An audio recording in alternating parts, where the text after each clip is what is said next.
We're so pleased that Congresswoman Lee is here with us, but she's on a very tight schedule and she has very important work to do on our behalf. So I'm going to ask Lenita Wheeler from the Oakland Housing Authority to come up and introduce our keynote speaker.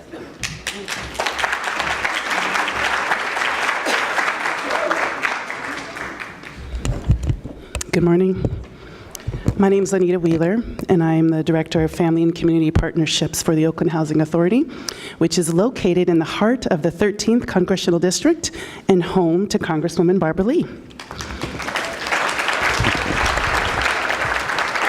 The Housing Authority serves approximately 16,000 low and very low-income families in Oakland and provides oversight and rental assistance through a separate agreement with HUD to over 41,000 low and very low-income families in Northern California. And our Congresswoman gives them a voice. As one of the country's leading progressive voices, Congresswoman Lee speaks out about and works on a host of issues that our families face daily and tirelessly fights for social and economic equity for us all. In Oakland and at the Housing Authority, we are all very proud to say that Barbara Lee speaks for me. As a constituent of Congresswoman Barbara Lee, I'm especially delighted and honored that she's here with us today to share her expertise. I'm also grateful for her continued support of efforts to help low-income individuals and families improve their life outcomes. Please join me in welcoming the extraordinary Congresswoman from the 13th District in California, Representative Barbara Lee. Thank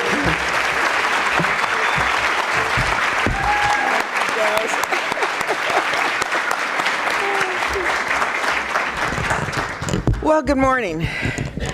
And thank you so much, Lenita, for that very kind and spirited introduction. But also I want to thank you for your leadership and thank all of my 13th Congressional District constituents who are here today for being here, for being such tremendous informed constituents, but also, I have to say, my district and my constituents, we're the wokest district in the United States of America. So thank you all very much.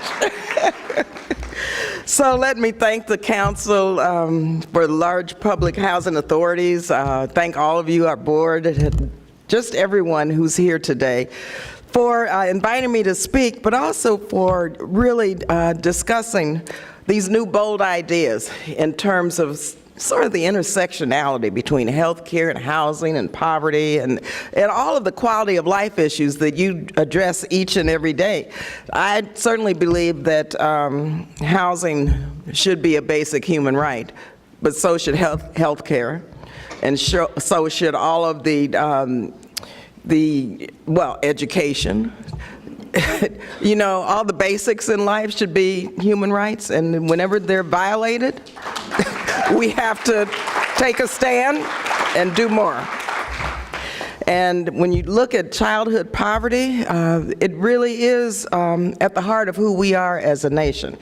Now, I serve on the Appropriations Committee, and I'm sorry I have to leave early, and I'm here early, but we have today a markup in appropriations.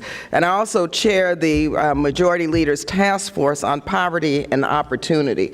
And so much of my work on Capitol Hill is looking at new ways, bold ways, to decrease poverty by increasing, yes, spending, but also redirecting resources and coming up with new ideas to really address our nation's moral crisis. And it is a moral crisis when we have childhood poverty rates, and I'll mention those in just a minute, which are excessively high in the wealthiest and most powerful country in the world.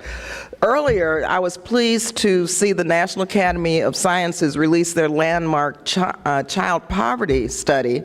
I hope you will get a copy of it. It's called A Roadmap to Reducing Child Poverty, which Congresswoman Lucille Roybal Allard from Los Angeles, who's an unbelievably bold and progressive leader on the Hill on the Appropriations Committee also, well, we both commissioned this in our Labor, Health, and Human Services funding subcommittee for more than, I think it was maybe $800,000 to $1 million. I think that's what it ultimately cost.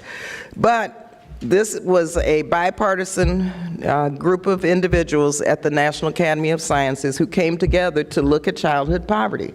So through this very bold report, I think you're going to be discussing it today, we could see clearly that the cost of child poverty, one, is, yes, detrimental to our nation, but more importantly, it destroys the lives of millions of our children, their families, and the economy. In this report, the committee found that child poverty costs our nation up to $1 trillion, $1 trillion every year. And what's worse, nearly 1 in 3 children are living in poverty. Let that sink in for a minute. That's 1 in 3. That's a moral disgrace. And those numbers are even worse for children of color. 28% of black children, 25% of Latinx children, 12% of AAPI children, and 31% of American Indian and Alaska Native children are living in poverty. So ending poverty in America also is very personal to me because, yes, as a single mother for a period of time while I was in college, raising 2 sons, I was on food stamps and public assistance, Medicaid, in California, it was Medi-Cal then, and I know firsthand the struggles of not being able to make ends meet. And I know how it hurts children, and I know that 99% of people, families living below the poverty line don't want to rely on public assistance. Also, over 60% of people eligible for Section 8, SNAP benefits, they're working. Some are working 2 jobs and still can't make ends meet. So for us in Congress, we must be bold. And with this study, we now have evidence-based, nonpartisan, and you know that's important in this day and time. They're nonpartisan policy recommendations that really we're moving forward to implement. This study put together critical policy recommendations to cut child poverty in half. Recommendations like expanding the Earned Income Tax Credit, child allowance, housing subsidies, nutrition assistance, and the child tax credit. So we're working on legislation to do just that, but we're going to need all of you to help us. We're going to need your ideas, and we're going to need, and yes, this is a political struggle, so we're going to need you to organize and to help make sure that members of Congress hear your voice on some of these initiatives that are going to be coming through the House. Congress can't work on ending child poverty on our own. Unfortunately, and you know this, we have an administration that's determined, every day they're determined to attack families trying to just make ends meet. These huge, nearly $2 trillion tax cuts, they were for the very wealthiest, for corporations, and now, of course, they're doing exactly what we said they were going to do, and that is try to take resources from Medicare, Social Security, and housing, and all of the social safety network programs that you all are working so hard to not only maintain, but to increase, and to ensure that everyone has access to the quality of life that they so deserve. Instead of lifting children up, this administration, they want to push families further into poverty.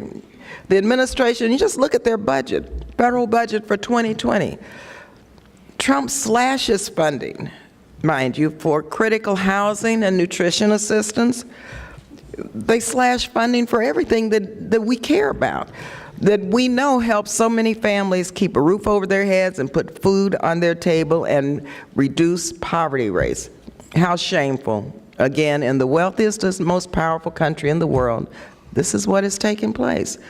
But I have to tell you, though, with the fiscal year appropriation cycle ahead of us, trust me, we are rejecting the Trump administration's request, and we're instead investing in people. So you can be proud of what we're doing. Finally, finally.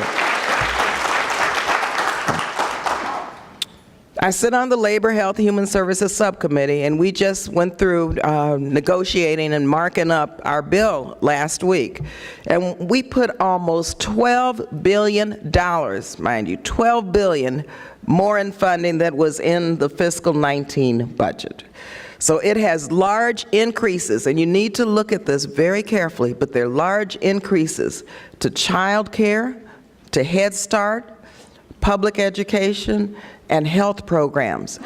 And I hope that as this bill moves through the process off the floor, that once we get it in the Senate and the conference committee, that you will weigh in very, very seriously and make sure that these increases hold. Because this is the first time in years that we've been able to put more funding in domestic discretionary spending accounts. The fiscal 20 housing funding bill should be no different. It hasn't come forth yet. It will be very soon. But that funding bill will receive $75 billion, which is a $4.7 billion increase over fiscal 19. That's an increase. First time, finally. So make no mistake, we are fighting to ensure that money goes into poverty reduction programs, including Section 8, home investment, fair housing assistance. We're addressing, we were talking earlier about the fair market, this formula with regard to the fair market rate of the rental subsidies that has to be addressed. So we're working on homelessness, because when you travel around the country, and unfortunately in my district it's almost the epicenter of homelessness. You see people living on the streets with their chairs and their sofas, people who have been evicted, and it is a shame and disgrace what is taking place as it relates to evictions, gentrification, and homelessness. Parenthetically, I just want to mention when Secretary Castro was Secretary of HUD, he commissioned, and we finally received the report that lays out a roadmap on what the federal government and HUD could do to address displacement and gentrification. So I hope that you will look at that report and see what you can do to help us implement some of those recommendations. So I know that with your roadmap, with our roadmap, we can reduce child poverty, and frankly, we need to end it. We just need the political will to do that. That's all, the political will. If we do not ensure that the generation ahead of us has more opportunities to access the American dream, we fail each other, we fail our country, but most of all, we fail our children and their futures. So as you have your discussion, don't be afraid really to think big. It's the same thing we have to do in Congress. Eradicating poverty, and yeah, some of us say reducing poverty, which we must do, but we've got to eradicate poverty. It's a big idea. Eradicate poverty. It's going to take big ideas to make things happen. So let me just say thank you again for the work that you do each and every day. I want to remind you of what Dr. King said. He said, our goal is to create a beloved community. And this will require, he said, a qualitative change in our souls, as well as a quantitative change in our lives. And that's what you're doing. And I deeply appreciate it, because I know you're on the front lines and you are taking care of business. And I just want to thank you for your advocacy, and thank you for being here in Washington, D.C., and have a wonderful time today.